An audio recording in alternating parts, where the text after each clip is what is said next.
ఓం నమః శివాయ.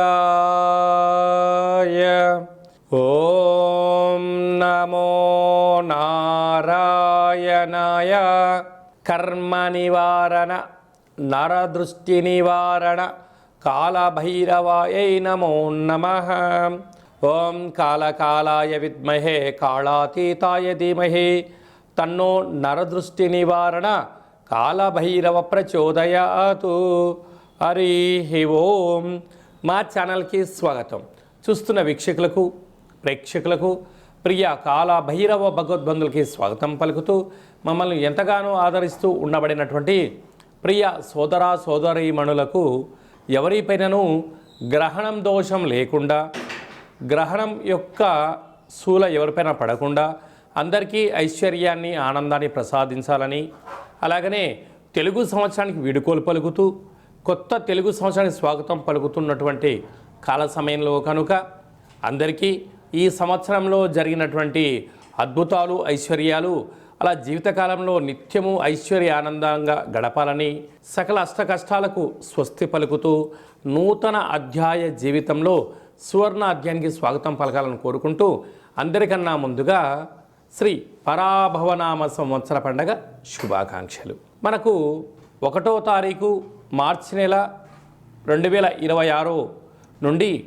15/3/2026 వరకు పుట్టినటువంటి వారందరికీ ముందస్తుగా జన్మదిన శుభాకాంక్షలు. గతంలో వివాహం చేసుకున్న వారికి వివాహ వార్షికోత్సవ శుభాకాంక్షలు. ద్వాదశ రాశుల్లో గ్రహ గమనాలు వీక్షింపచేద్దాం.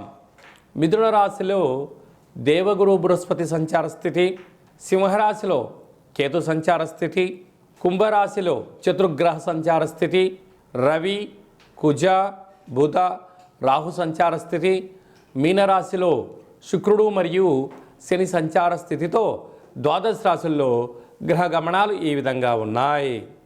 ధనుసు రాశి వారికి ఒకవైపు అర్ధాష్టమ శని, మరొక వైపు ఏడాది తర్వాత తృతీయ స్థానంలో చతుర్గ్రహ సంచార స్థితి, గ్రహణకాల సమయంలో దోషం లేకపోయినను మధ్యమ సంచార స్థితిలో ఉన్నప్పుడు దోషాన్ని తొలగించుకొని ఐశ్వర్యాన్ని పొందుతూ ఆనందకరమైన జీవితాన్ని ఎలా పొందాలో ఈ వీడియోలో సవివరంగా సంపూర్ణంగా తెలుసుకుందాం.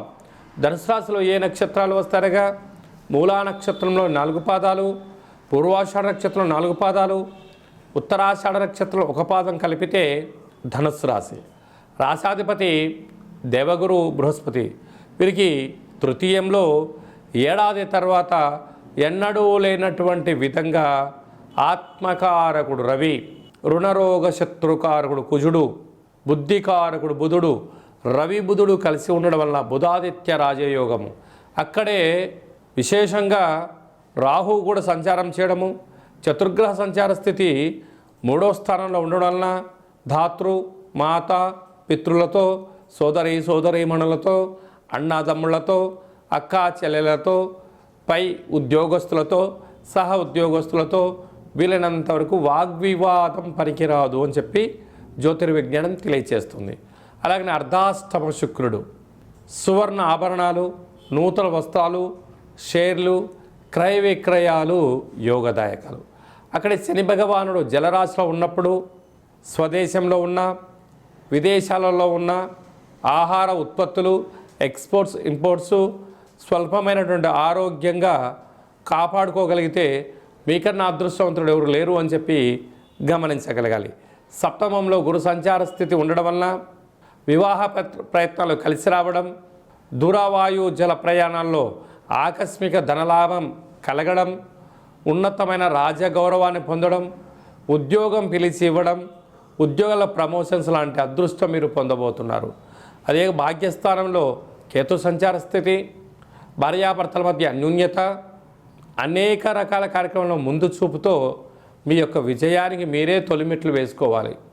గ్రహణకాల సమయంలో దోషం లేకపోయినను గ్రహణ పట్టు స్థానము, గ్రహణ తదనంతరం విడుపు స్థానమును ఆచరింపచేసి శక్తి కలిగితే రుద్రాభిషేకం చేసుకొని ఆ యొక్క మహాదేవుడి యొక్క స్మరణ వలన దోషాలు తొలగించుకొని ఐశ్వర్యం కలుగుతుందని చెప్పి కూడా గమనించాలి.